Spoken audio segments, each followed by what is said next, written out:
We are here with VikesNow on January 22nd, talking about the Minnesota Vikings offseason. We have 7 weeks to go until free agency, and I believe we are 92 days away from the NFL draft.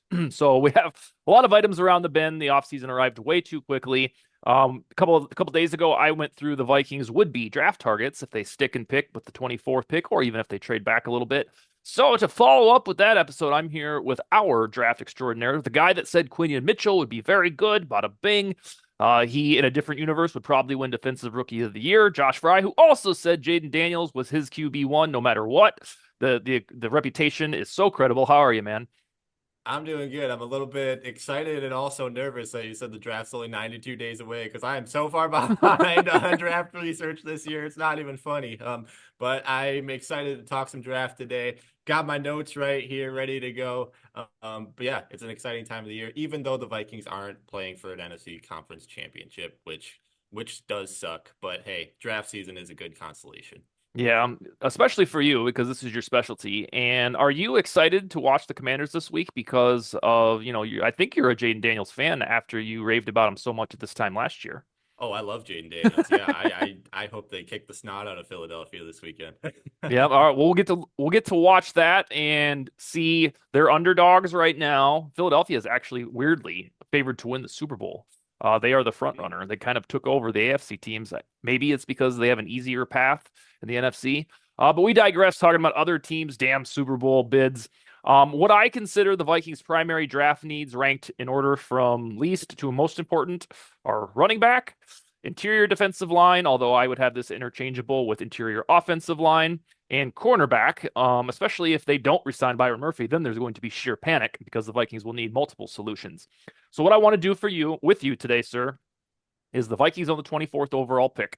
I want to know rapid fire these guys that I name off, which I did on the show a couple days ago, whether that is a good pick at the Vikings for 24 or if they traded down a little bit. You tell me your quick scouting report on that guy and if he fits with the Vikings. So, the least important of the most important draft needs is running back, I believe.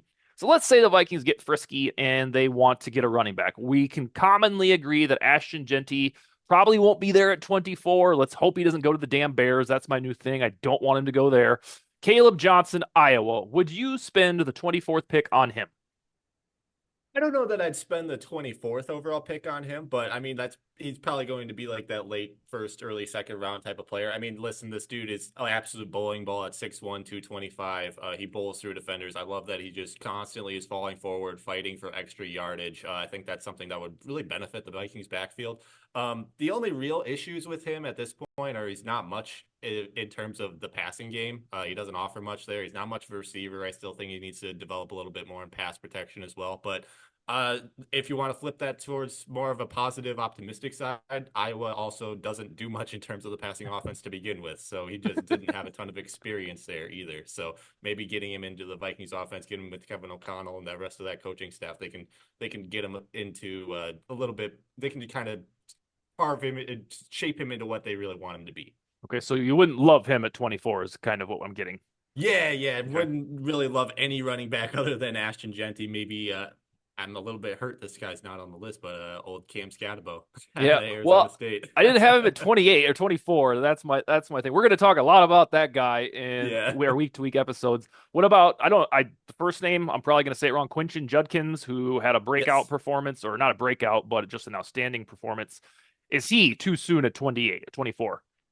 Yeah, I do think it's a little bit early for him as well. But I mean, Quinton Judkins, this is an interesting guy just because obviously he kind of was a little bit of a he split backfield with Travion Henderson there at Ohio State too this year. But I mean, you look back to the past couple of years, he was at Ole Miss and he was absolutely lighting defenses up. I think he set Ole Miss's record as a freshman for rushing yards, and I think he led the SEC in touchdowns either that year or the year after. But yeah, this is another guy.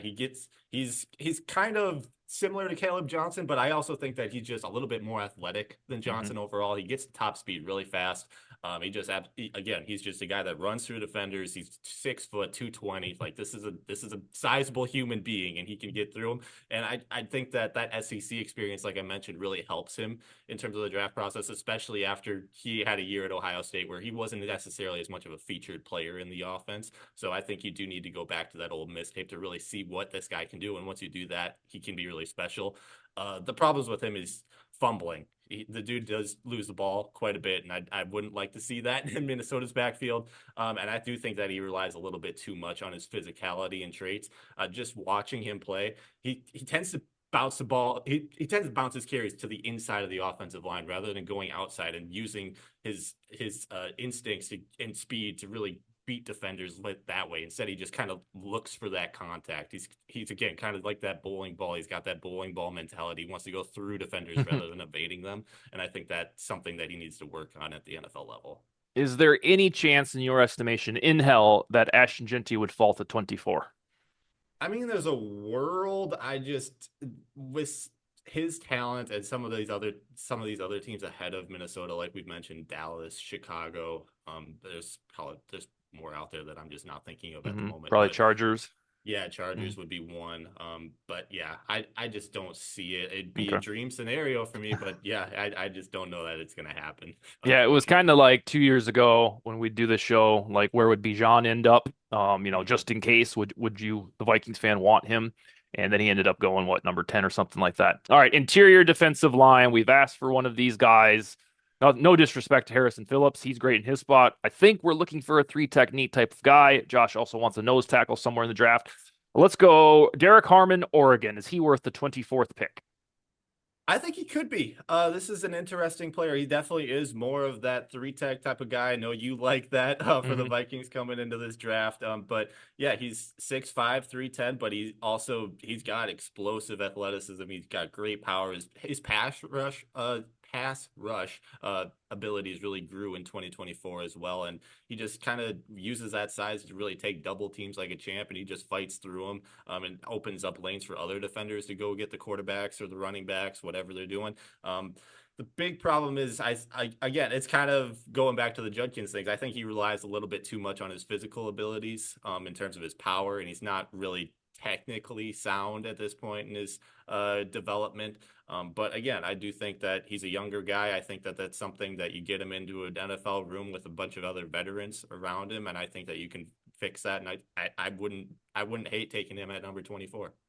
There are two Shamars, evidently, on the Aggies defensive line. Shamar Stewart is the better one, and it sounds like he's kind of a hybrid edge, but also can be flipped on the inside, and that's, I'm guessing, what the Vikings would do with him. How do you feel about Shamar Stewart, Texas A&M? Yeah, think of this guy. I was all over Darius Robinson last cycle, and I do think that Shamar Stewart is a very similar type of player, to a guy who is kind of like an edge, but he can also play all over the defensive line. He took snaps pretty much all over the front for the Aggies this season and in seasons past. But again, he's only 21 years old, got a lot of development to go, but he's 6'6", 290. Like that is absolutely massive for an edge rusher, but he was able to be pretty productive as an edge rusher for Texas A&M, which is pretty shocking considering his size. But yeah, versatile defender. I think he shows promise in both the running game and as a pass rusher. Again, just really a Darius Robinson type of player. But the problem is he is just extremely raw. Doesn't really necessarily have the numbers to back up some of the things that he shows off on the field. He only had 4.5 career sacks. So if you really want to get like more of a pass rush three tech, this could be a risky one to Okay. say the least. But again, it's kind of the same with Harmon. If you get him in there in an NFL room with veterans around him, he definitely could blossom into a star. It just is going to be a matter of how much he's able to really improve over the next few years. But I wouldn't necessarily hate taking him at number 24, but I do think Harmon would be a little bit of a better option at this point. Walter Nolan, Mississippi. Walter Nolan is a very interesting one because I think he made great improvements this year as a pass rusher. He's an elite athlete, just all over the field, explosive first step, constantly beating offensive linemen. The problem is, and this is kind of something that I don't like necessarily, is just the inconsistent run stopping ability. I know Yeah. you this is not necessarily something that you are maybe concerned about as much as me, but I do think that I would like a little bit more of a run stopping big body presence. And he's kind of on the smaller size as well for a defensive tackle at not necessarily height and lengthwise at 6'3", but 305. Get him into the weight room a little bit this offseason. And again, this is going to be a very common theme with these interior defensive linemen. I just think he needs to develop more on his technique. Yeah, this is probably why it takes those guys, defensive tackles, a little bit longer than most draft picks. Like you have to give them 2 or 3 years before you see the fruits of the labor, at least for fans' patience. What about Tyleik Williams, who is a rather frequent mock draft asset to the Vikings as of the last few weeks? This would be one of my favorite guys for the Vikings in terms of a defensive tackle again. He's 6'3", 327. At least that's what PFF has him listed at. I don't know if that's going up or down this season, but he's an elite run defender. I love that. And despite carrying all that mass, he is very athletic. He doesn't look 327 one bit out there on the field. But the big negative with him, I think you're not going to like this. I just don't think he's great as a pass rusher right now. So Okay. it's kind of the opposite of what we've seen so far. Okay, no, that's fair. I'll take whatever I can get. I want them to Yeah. realize that you don't have to just roll with these mid-tier bargain bin guys every year at that spot. I think it's the next evolution of what the Vikings can become. And then Deani Walker, Kentucky, he's kind of sometimes first round, sometimes all the way back and middle of round two. What do you got? Yeah, this is another really interesting one because this is like the first of the guys that we've talked about that is a true nose tackle size type of player right from Okay. the get-go. It's 6'6", 345. The dude's an absolute monster. He's again, he's going to have the same sort of stuff with as Andre Sweat had last year, where people are going to be mocking him in the first round, but there's also some of the concerns with his weight, the conditioning. Sometimes he definitely takes some snaps off out there on the field. So conditioning is going to be a thing. And honestly, he might need to drop some weight in order to make that a little bit of a better fit for him at the NFL level. But I mean, despite all that size, I still think he's got a decent enough pass rush ability. And obviously he just takes up so much space in the running game. He just eats up blocks. And I think that he definitely can be a run stopper at the NFL level. It's just a matter of can he get his conditioning up? Is he going to stop taking some snaps off out on the field? And can he continue to develop as a pass rusher? He sounds like the next Michael Pierce when you talk about Honestly, the yeah. big body ways. Let's recap before we get to interior offensive line and cornerback. If the Vikings don't wait on Cam Scatabo until mid rounds, and Gentry's not available, would Caleb Johnson be your guy if they say, "Hey, we're going first or a trade back second round"? Is that Yeah, I fair? think Caleb Johnson would be the top of the list there. Okay. Yeah. And then it sounded based on your enthusiasm that Tyleik Williams would, if they are insistent on taking a defensive tackle, that would be your guy at 24. I do like Tyleik Williams a lot now that I've gotten a chance to sit down and watch him. I Okay. think at this point he would be my guy. But again, I'm still very early in this process. That could change in 2 weeks. No, that's all right. Well, it's worth noting again. I want to reiterate right now, Benjamin Morrison, and then the cornerbacks we'll get to in about 10 minutes. And then Tyleik Williams are kind of the frequent usual suspects that you pull up a mock draft, pull up the Mhm. Vikings name, boom, those guys are there. All right, interior offensive line. That was, in some folks' estimation, utterly exposed in the season's final 2 games. A frequent ask of Vikings fans over the last decade. Let's improve the trenches, especially in the guts. The left tackle, right tackle are all figured out. So Tyler Booker is the first one that comes up alphabetically on the list of targets if they want to beef up the offensive line in the interior. What do you say on Booker? Yeah, I'm just gonna be honest right off the bat. I don't think Vikings fans are going to be happy with any of the options in the first Really? round at Okay. the interior offensive line at this point. And honestly, Booker is the one guy that I feel like would be a decent get if you were to trade down into like the mid second round and maybe try to develop him from there. Really? But Okay. yeah, I just don't see a ton of real immediate starters on this interior offensive line. But let's talk about Booker. Booker is 6'5", 325. He's got decent size, but I do think he is a very powerful run blocker that could be helpful on Minnesota's offensive line, which is why I wouldn't be too upset if they traded down and took him later on.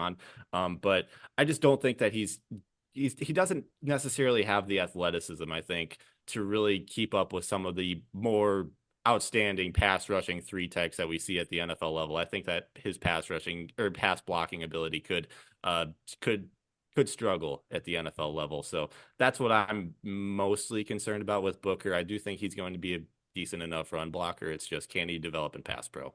Is it that the 24th pick is not ideal for interior offensive linemen because a couple of them already go off the board, or is it that this class you can basically wait if you can until round 2 or 3? No, I'd be shocked if more than one or two interior offensive line went off the board in like the first 50 picks. Really? Okay. Yeah, Well, then I just let's don't think it's that great of a class. let's summarize. Let's see. Jonah Savaianaya, Armand Mabu from Missouri, and Donovan Jackson, Ohio State. If we're not thrilled about any of those guys at 24 per se, is there one that stands off the page that, hey, Kwesi traded back, we have a second or we have a third? What would be the guy you target out of those? Because this is depressing. I thought Yeah. that, hey, I thought there'd be a litany of options, but if they're more day two guys, that's a little alarming. Yeah, this is kind of why I'm all in on trying to go get Trey Smith this offseason. Okay. I just think that free agency is the place to go get offensive linemen this year. But if I were to pick a guy, I think Jonah Savaiania out of Arizona would be an interesting one just because he definitely has NFL size at 6'6", almost 340. But and he does have experience all over the offensive line as well. I think he played left tackle and right tackle this year, and then he started his career as a right guard. So Okay. even if you don't necessarily want him as a tackle, he's an option. If somebody goes down, like we saw both Christian Darrisaw and Brian O'Neill go down once again this season, so he's definitely that position, and then you can plug him and play him at right guard as well. But I just at this point, I need to see him test at the combine to Okay. really be convinced that he's got the athletic chops to hang at the NFL level, especially if he's going to be like a swing tackle in an offense. But I mean, obviously, I do think that he can play at right guard. It's just a matter of, again, is he going to be able to hold up against some of those more elite three techs at the NFL level? Okay, so this is quasi breaking mock draft news for me that the interior offensive linemen aren't necessarily going to be wise picks at 24 until we see something that changes our mind. Let me ask you this then about free agency. We will spend the next 7 weeks or until those other teams re-sign their guys daydreaming about Trey Smith, who will probably cost about 20 mil per season, and then Drew Dahlman, the top center on the market. Do we like a lot of times when you pull up these top 50 free agent lists, by the time we get to mid-February, you can cross off the first 8 because those teams re-signed their guys. Do Mhm. you reasonably think Trey Smith and or Drew Dahlman will see the light of day on the open market? I think Trey Smith definitely has a chance, if for Hmm. nothing else, other than just Patrick Mahomes' contract. Yeah. They gotta cut money somewhere, and I think that might be a spot where they do it.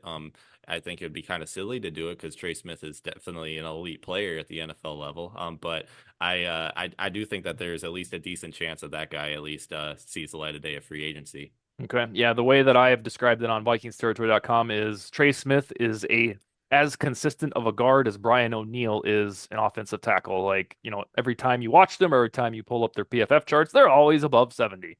And the thing with Kansas City is they are just absolutely elite at developing interior offensive line. So they very well could go round 2 or 3 and just Yeah. pick up another guard and just turn him into the next Trey Smith.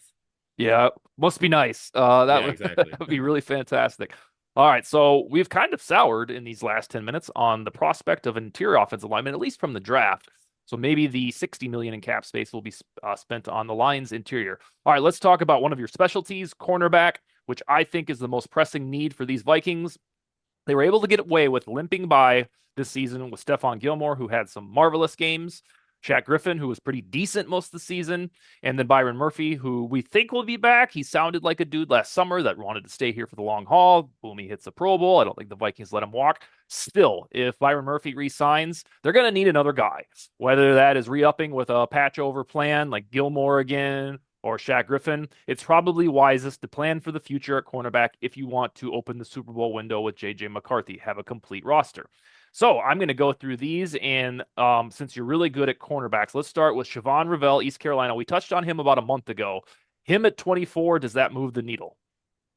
I think it would be a very interesting pick at the very least, because Ravel, if you look at his past, he's a JUCO guy to start out, which is why he's a little bit older. He's going to be 23 by the time the draft rolls around. But he's got excellent size for a boundary cornerback at 6'3", 193. A he's very aggressive in coverage as well. He he just fights for every single snap, and I love that about this guy, and just anybody at the cornerback position. I think that's why I have, like Quinyon Mitchell, I have less qualms with him coming from smaller school history, because this dude, you just know that he's going to put absolutely everything he's got 100% of the time into every single snap. So I do think that that's going to be working towards his benefit. The one big question mark here is he did tear his ACL back in September, and obviously he's only got one true season as a starter at East Carolina as a result of that. So is he going to be back on the field healthy by the time week 1 rolls around? Is he going to be able to learn an NFL playbook that's going to be much more complex than the one that he played at East Carolina, and for only 1 year, really, maybe 1.5 if you consider what he did in 2022 and 2024. But yeah, I think Shavon Ravel, after you get past Travis Hunter and Will Johnson, I think that there's a chance that he's the next best corner in this class. Okay. Yeah, with the torn ACL, you have to ask yourself as a Vikings fan, or even the Vikings general manager, if we're going to spend this precious asset in a draft where we don't have much capital, do we really want to spend it on the guy who's probably not going to play week 1 because of a torn ACL? That's one thing to ponder. Similarly, kind of, Benjamin Morrison missed a lot of the 2024 campaign because of a bad hip. His team almost won the national championship without him. Benjamin Morrison is probably the most frequent mock draft character right now for the Vikings. What say you on him? I really like this guy, and I can see why he's being mocked to the Vikings a lot. 6 foot 190, again, really decent size at the boundary corner spot. I don't really have any qualms with that, and it shows on the field because he is very physical. He gets involved in the running game too, and I love that out of corners. He's a solid tackler. He's not afraid to mix it up down near the trenches. He plays very physical and press man coverage. He's just an elite athlete as well. It's kind of just inconsistencies with him that kind of just allow receivers to create some separation. And once that happens, he doesn't necessarily have the top end speed to really keep up and recover from those sort of situations. So there were a few deep balls that were hit on him. And then again, that hip surgery a couple months ago, we gotta see how that turns out. And we might get more answers come March into combine. All right, we're whittling down these cornerback options because of the infirmary report. Yeah. Thor Nystrom, a friend of the show, posted, I believe, his first mock draft of the season, and Jahdae Barron, the Texas cornerback, was the Viking selection. Does he have any demons we need to know about?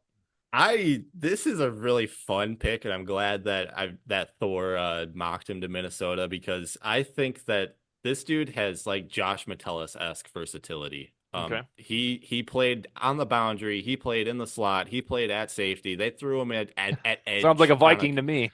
Yeah, exactly. Brian Flores would have an absolute ball with this guy in his defense alongside Metellus, and he not only lines up there, he like produces. He's a very strong tackler, and I think he's got great ball skills that would help him in the secondary as well, create some turnovers, like really benefited the Vikings this past season on their 14-3 run.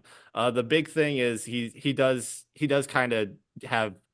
I wouldn't say it's necessarily a huge problem, but I wouldn't say he's the quickest guy in terms of long speed either. So I wouldn't be shocked if there's a couple times where he gets absolutely burned downfield. And then there are some times where he just doesn't really he doesn't commit as much in coverage. And I don't know if it's necessarily hesitancy or just not trusting his instincts or what. But I do think that he needs to develop a little bit more in that area, maybe more of the mental game than anything at this point. The last one in this general vicinity of the draft, unless I'm forgetting somebody, is Trey Amos from Ole Miss, Mississippi. He might be more of a second rounder, but I included him just in case there's a trade back. What is his scouting report? Yeah, I would say he's probably more of a second rounder as well, probably early mid second round. Okay. But yeah, Trey Amos, I think 6'1", 190. Again, there's no problems with him playing boundary at the NFL level like we've seen in the past couple of years with guys that are just so thin at the cornerback position. I just don't think that there's much of that, especially at the top of the draft this year, which is really cool to see. But for him, the one thing that really stood out is he continuously high points the ball in coverage, which allows him to at worst break up passes, at best come down with interceptions and take off running. I think he's very willing in terms of the running game to get involved, and he doesn't really he doesn't show any fear when going out there and trying to tackle.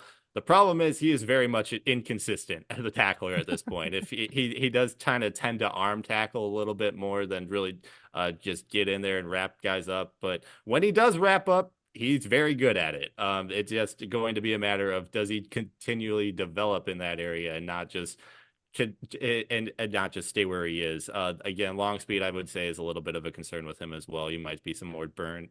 Uh, there might be more guys burning him downfield, and sometimes he does get a little bit overly aggressive. He gets a little bit handsy in coverage, and it didn't really lead to penalties a ton in college, but I could see it kind of becoming a problem at the NFL level.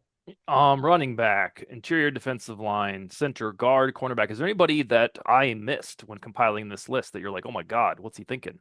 Well, my guy Cam Scadabo, I'm going to keep pounding the table for him. I legitimately think he might be RB2 in this draft behind Ashton Genty. I just love watching him play so much. Otherwise, I think if we want to get crazy, maybe with interior defensive linemen, I mean, we see guys on the interior fall all the time. Kenneth Grant out of Michigan, he's been mocked kind of all over the place. I know Hmm. PFF probably has him at like 20 range right now, but there have been guys putting him as high as a top 5 at this point. But again, the dude's 6'3", 340. He's a true nose tackle, and he has the pass rushing chops as well. Only 21 years old, and I Okay. think he'd be a really interesting fit on Minnesota's defense. Otherwise, I don't necessarily know that there's a ton out there. I think the 4 corners that we hit are pretty much after Travis Hunter and Will Johnson. Those are probably the top 4 after that. But yeah, I think we pretty much hit it. Okay. And then of this list today, or the ones that you had, I don't think you're taking Scatabo at 24. Maybe you will. Who would be your guy if the draft? You can change this weekly if you'd like, but as of January 22nd, the Vikings do not trade back at 24. Who does Josh Frey, the general manager, select? I think at this point, maybe this is just me buying too much into what I said about Quinion Mitchell last year and watching Hmm. it unfold, but Chavon Ravel, I think, is my guy at this point. I just think he's a dog out there in the secondary, and he's going to Okay. be physical on the boundary. He's going to fight with everything that he's got, because he knows better than most that this isn't guaranteed, because he's coming from JUCO, he's coming from a smaller school, he's coming off of an injury. He's got everything that worked against him throughout his football career, and he's just fought through and he's gotten to this point where he's a potential first rounder at the NFL level. I just love that mentality. I love his physical traits. I love his just everything about him as a corner. As long as he stays healthy, I think can translate to an NFL star. And obviously, that is the one hiccup right now. But we'll see later on in this draft process how he's recovering from that, how he's developing some of his skill set. And I think he's got the potential to be a top corner of the NFL. Two more for you, sir. If there is going to be a surprise from the Vikings in round one, whether that is a dude falling to them, a trade up, oh my God, they didn't select cornerback, interior offensive line, defensive tackle, or running back, what will that surprise be? I think if we are looking at a surprise, it's Malachi Starks out of Georgia falling a little bit. He's listed as a safety, Hmm.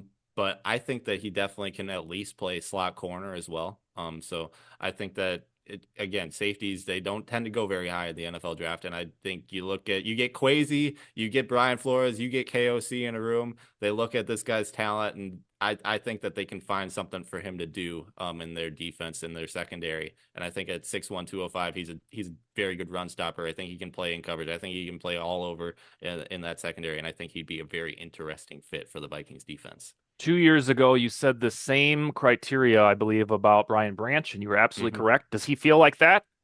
He feels very similar. I think there's less of a size concern with Malachi Stark, so I think he might be even more of a sure thing than Brian Okay. Branch, which probably will make him go in the first round rather than falling all the way to the mid second.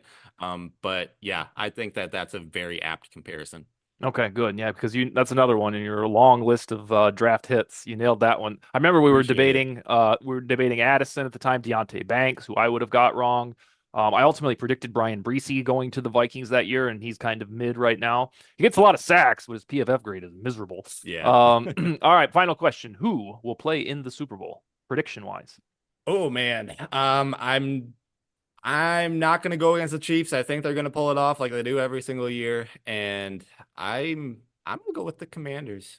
Think I think they pull off the upset in Philly. I think Jaden Daniels is just that good. He goes to the Super Bowl as a rookie and faces off with the GOAT Patrick Mahomes. if they do that, they pull that off, and there's no reason to suggest from their performance that they cannot. Um, Daniels will be vaulted into our offseason conversation immediately into top six, top Oh yeah. five, and he will deserve it. I have never seen a rookie just never panic, ever. The guy It's doesn't get crazy. rattled. Yeah. He's like, oh, there's guys around me. All right, fine. I'll just move this way. I'll just throw it. I'll just drop it off to Zach Ertz, my tight ends, and Terry McLaurin's down there somewhere. F it. I'm gonna just bomb this thing down there. Yeah, the dude is absolutely fantastic, and I think the best thing about it is both me and Thor had him as our QB1, and then not too far behind was JJ McCarthy. So I think that it should be giving Vikings fans a little bit of hope for what's coming in 2025 with him.